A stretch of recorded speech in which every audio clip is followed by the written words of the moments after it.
Selamat datang dan selamat bergabung kembali teman-teman. Mari kita lanjutkan kembali pembahasan kita masih dalam akuntansi perhotelan.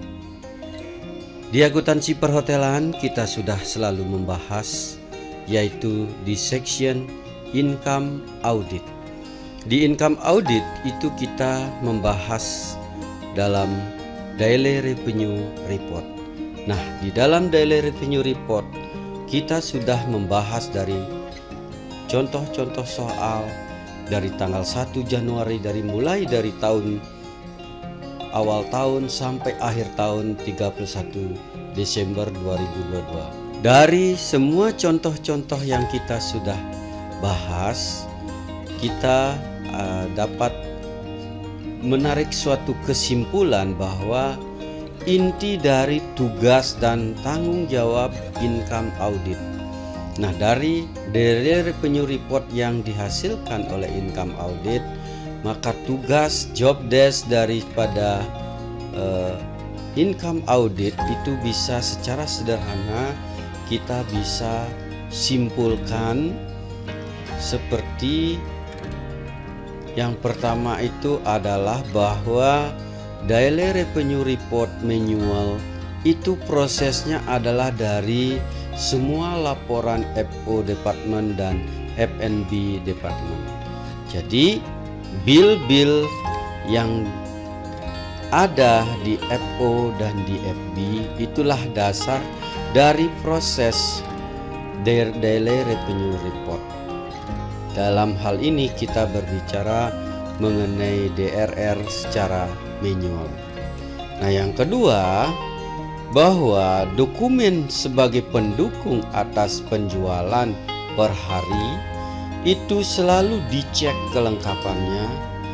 Data-data pendukung dari bill-bill yang dilaporkan oleh FO department ataupun F&B department itu harus benar-benar dicek, cek kelengkapannya.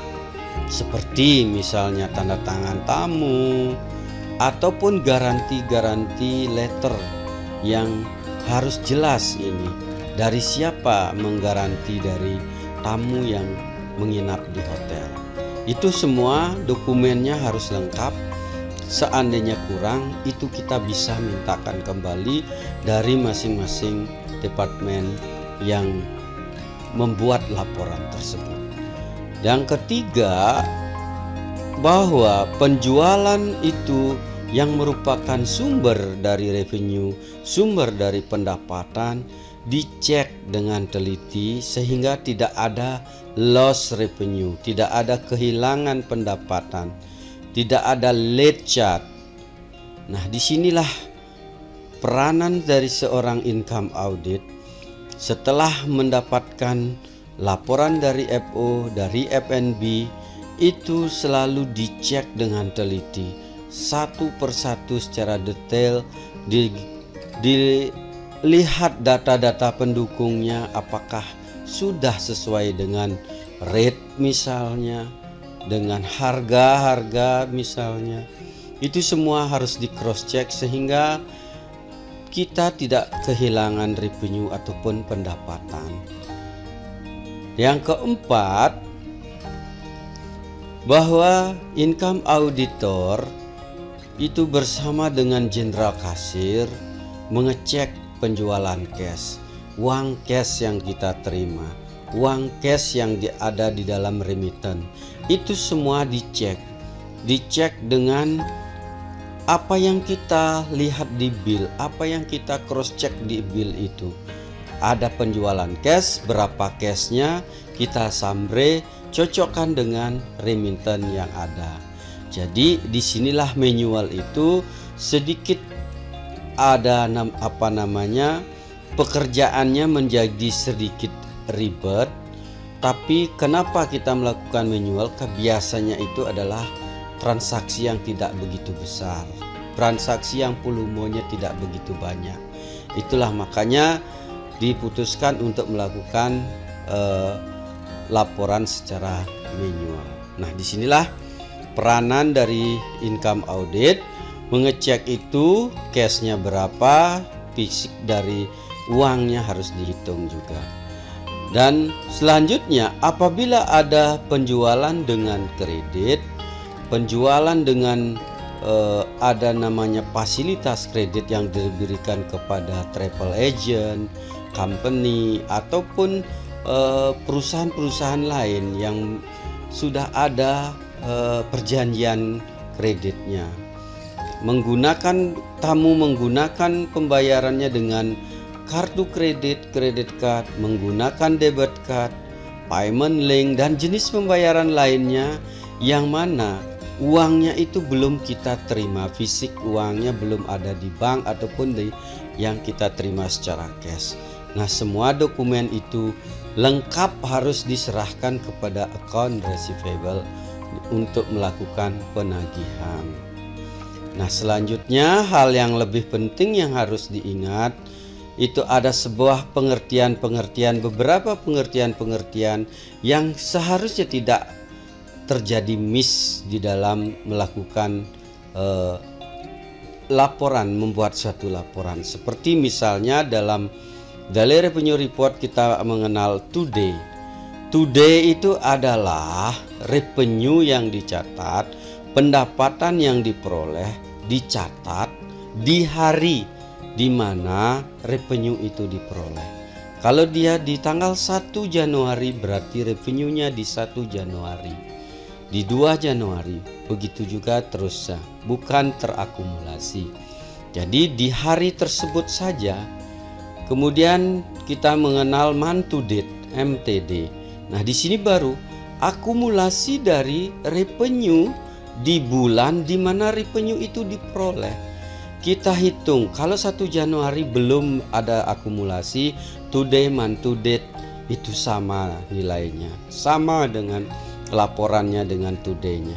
Kalau di 2 Januari berarti sudah ada akumulasi today dengan tanggal 2. Jadi itulah namanya month to date.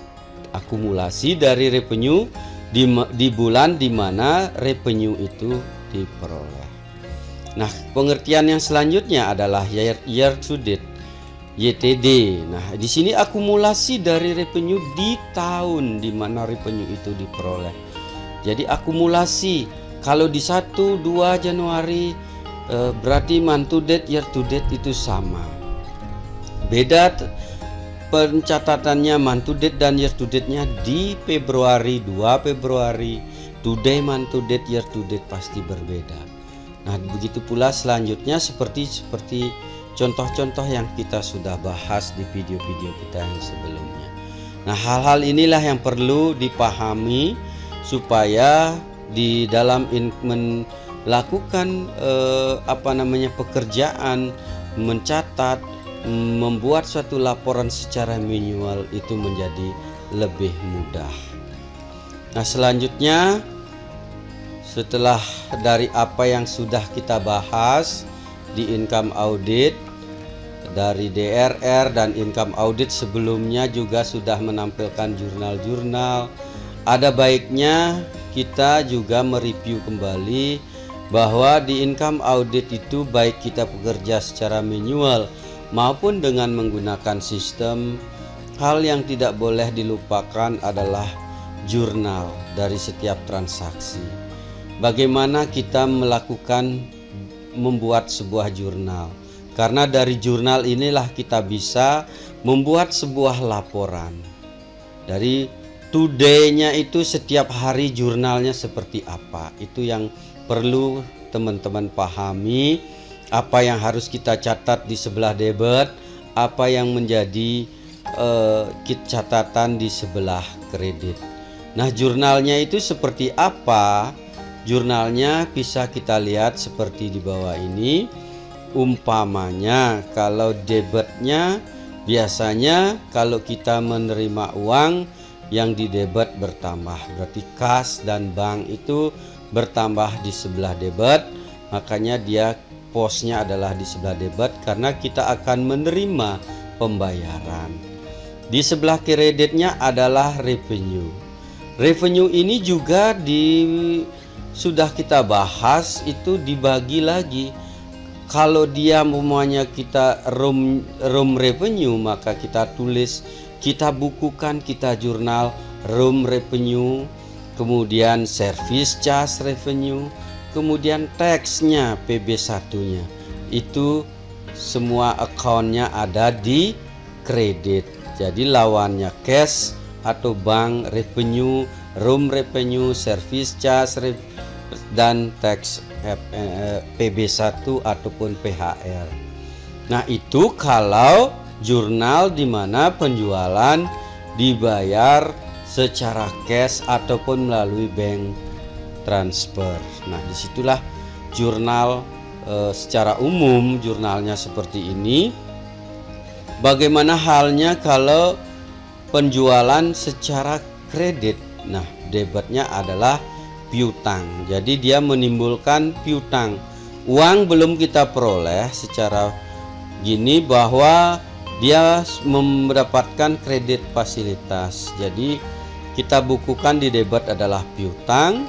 Kemudian revenue juga di kredit revenue, room revenue. Kalau beverage ya beverage revenue, food revenue, laundry revenue. Yang jelas komponennya ini tetap adalah 3, service charge dan PB1. Itu tetap dihitung. Dan ini jurnal di mana tamu mendapatkan fasilitas kredit, biasanya travel agentnya ataupun garansi letter yang diterbitkan oleh perusahaan-perusahaan tertentu yang sudah ada kerjasamanya dengan hotel kita. Baiklah, dari pengertian ini mudah-mudahan kembali saya mengharapkan teman-teman bisa memahami bahwa sebagai seorang income audit itu apa saja tugas dan tanggung jawabnya. Yang jelas dari setiap transaksi itu jurnal yang benar-benar harus dipahami, apa yang bertambah di sebelah debit, apa yang berkurang di sebelah debit, apa yang bertambah di sebelah kredit, dan apa yang berkurang di sebelah kredit. Kembali persamaan dasar akuntansi itu benar-benar harus menjadi dasar dari teman-teman melakukan sebuah menyusun sebuah laporan, apalagi laporan itu manual. Meskipun pakai sistem, kalau manualnya kita kurang memahami, maka akan menemukan kesulitan di dalam perjalanan melakukan pekerjaan tersebut. Baiklah teman-teman, kita akan melanjutkan kembali dari apa yang sudah kita bahas secara sebelumnya dari DRR, Daily Revenue Report itu. Mari kita bahas secara lebih detail mengenai revenue yang diperoleh. Kita akan mengambil yang di 31 Desember. Seperti apa sih kita akan menjurnal DRR tersebut? Karena dari jurnal ini akan kita posting ke masing-masing posnya, baik itu yang berada di rugi laba ataupun yang ada di neraca. Nah, di 31 Desember itu seperti apa yang sudah kita bahas. Mungkin teman-teman perlu membuka-buka kembali video-video kita, silahkan. Karena dari jurnal ini kita akan lebih memudahkan di dalam melakukan posting-posting, apalagi secara manual ke dalam laba rugi dan neraca tersebut. Jadi sangatlah penting, jurnal itu sangatlah penting di dalam kita melakukan pekerjaan tersebut. Nah, dari room revenue yang diperoleh di 31 Desember, kita berbicara di today-nya karena jurnal harus kita lakukan setiap hari, per day, ataupun kalau kita tidak bisa membuat sebuah daily revenue report, maka summary lah ini, bahwa di tanggal 1 Desember, 2 Desember itu kita buatkan summary-nya, room revenue-nya. Room revenue ataupun food revenue, beverage revenue, buatkan sebuah kolom-kolom. Kalau dalam jurnal ini nantinya kita posting ke masing-masing sesuai dengan posnya secara manual. Nah, contoh di 31 Desember room revenue kita memperoleh adalah 15 juta. Itu today-nya, bukan berbicara month to date, ini adalah today. Kemudian service charge itu adalah 10% daripada room revenue, besarnya adalah Rp1.500.000. dan taxnya PB1 PHR-nya adalah Rp1.650.000. Ini kita peroleh dari room revenue ditambah service charge, itu kita kalikan 10%, atau room revenue kita kalikan 11%, itulah taxnya. Dan apa yang didebet? Didebet kalau kita menerima ini sebagai ini karena dikredit, maka di debitnya itu adalah penerimaan uang kas, bank, ataupun menjadi piutang kalau ada jaminan dari perusahaan ataupun travel agent. Nah, besarnya adalah total dari ketiga ini Rp18.150.000.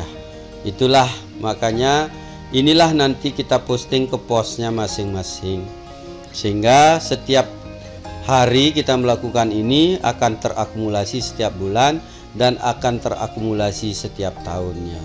Itu memudahkan di dalam kita melakukan pekerjaan kalau jurnalnya sudah kita pahami. Tinggal kita posting ke posnya masing-masing. Service charge kenapa kita melakukan dia ada di sebelah kredit? Karena ini merupakan piutang, merupakan hutang yang harus dibagi kepada karyawan. Itulah hutang daripada yang harus dibagi kepada karyawan, itu makanya ada di pos kredit.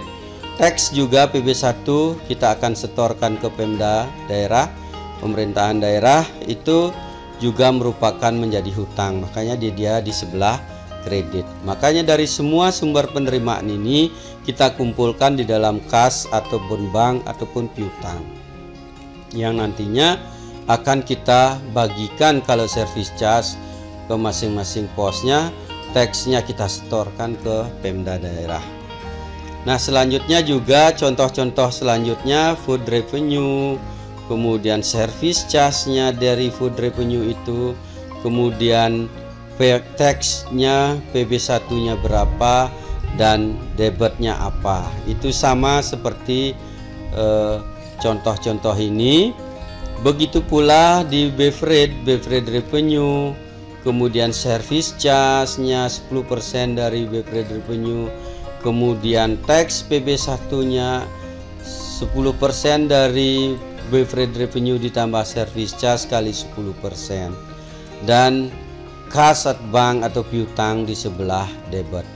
Begitu pula revenue laundry, service charge-nya, tax-nya, PB1-nya berapa yang kita setorkan ke Pemda, dan debitnya adalah penerimaan kas, bank, ataupun menjadi piutang kalau mendapatkan kredit. SEPA revenue, service charge-nya berapa, kemudian PB1-nya berapa, dan debitnya kas atau bank ataupun menjadi piutang, itu sama. Dan revenue yang terakhir adalah others revenue, pendapatan lain-lain, service charge, PB1, dan debitnya tetap kas, bank ataupun piutang.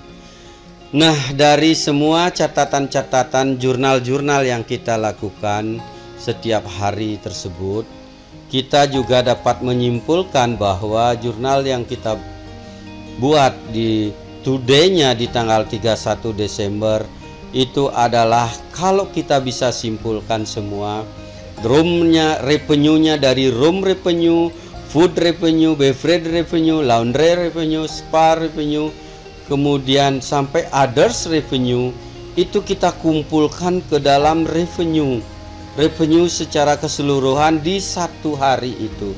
Di today-nya itu kita dapat Rp20.200.000. Itu yang bisa kita simpulkan dari revenue-nya. Kita ambil semua revenue. Nah, itulah fungsinya untuk membuat jurnal. Dalam bentuk summary-nya itu lebih enak. Kita ambil semua revenue-nya itu, kita akumulasikan, inilah jurnal terakhirnya di tanggal 31 today, di 31 adalah Rp20.200.000. Ini pendapatan sehari ya teman-teman ya. Kemudian service charge-nya itu dari 10% dari revenue ini, Rp2.020.000. Kemudian tax PB1 dari revenue ditambah service charge itu kalikan 10% menjadi Rp2.222.000. Debitnya adalah kas, bank atau piutang. Besarnya adalah total dari ketiga ini Rp24.442.000. Inilah kesimpulan dari satu hari yang kita lakukan. Kalau kita sudah bisa menjurnal per revenue tersebut secara today, secara tiap hari, daily itu, maka kita enak sekali di dalam melakukan posting ke masing-masing posnya. Nah, kalau bekerja secara manual, jurnal setiap hari harus dibuat, kemudian dibuatkan DRR ataupun di summary seperti apa yang saya bilang. Dari jurnal-jurnal inilah kita bisa membuat sebuah DRR.